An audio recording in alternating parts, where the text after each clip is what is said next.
Ndodhemi në parkun kombëtar të Butrintit, aty ku po ndodh procesi dezinsektimit. Ndërhyrja po ndodh nga toka me pompa të mbushura me agent biologjik që po sulmojnë larvat në mënyrë që ato të mos kalojnë në fazën tjetër. Duket se këtë sezon turistik shqiptarët, por edhe pushuesit e huaj do të kalojnë një verë të pashqetësuar nga mushkonjat.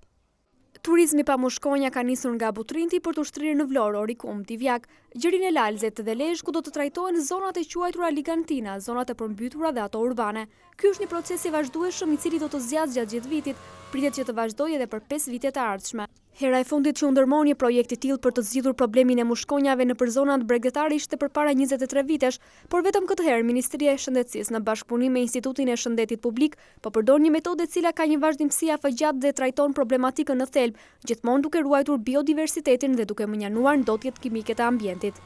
Specialistja e Institutit të Shëndetit Publik Enkelejda Dikolli shpjegon se çfarë pritet të sjellë kjo fushat dezinsektimi, ndërkohë që në Butrind rezultatet kanë qenë të kënaqshme brenda 48 orëve të para. Presim që të kemi rezultate të mira, asnjëherë nuk mund të themi që do arrijmë të bëjmë çrrënjosje dhe kjo është e pamundur, por presim që të ulim densinë e popullatës mushkonjave në nivel të tillë që mos jetë shqetësues për turistët, mos jetë shqetësues për banorët dhe të mos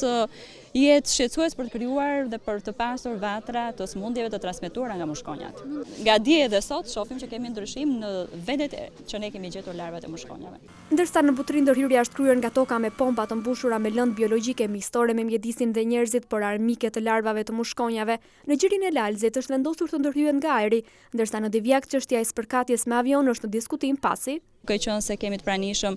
edhe pelikani që është në periudhën e polenizimit, dhe nuk duam të kemi ndërhyrje dhe nuk duam të kemi probleme, kështu që është në diskutim çështja e avionit për Divjakën, por ndërkohë janë përcaktuar edhe teknika tjera që janë lehtësisht të zbatueshme. Kostoja e projektit të dezinsektimit për këtë vit në të gjitha zonat e planifikuara kap shifrën e rreth $500.000. Milva Ekonomi, zëvendësministre e Shëndetësisë, u shpreh se gjithë procesi ka munguar vendit tonë dhe është krejtësisht bashkëkohor me metodat më të përparuara në botë. Ndërkohë procesi që po ndodh është një proces komplet i ri, është bashkëkohor dhe është rezultati i përpjekjeve kërkimore edhe të specialistëve të shëndetit publik që arritën deri këtu. Dezinsektimi do të kryhet çdo 2 javë për një periudhë 6 mujore, më pas procesi do të monitorohet nga ana entomologjike për efikasitetin e tij.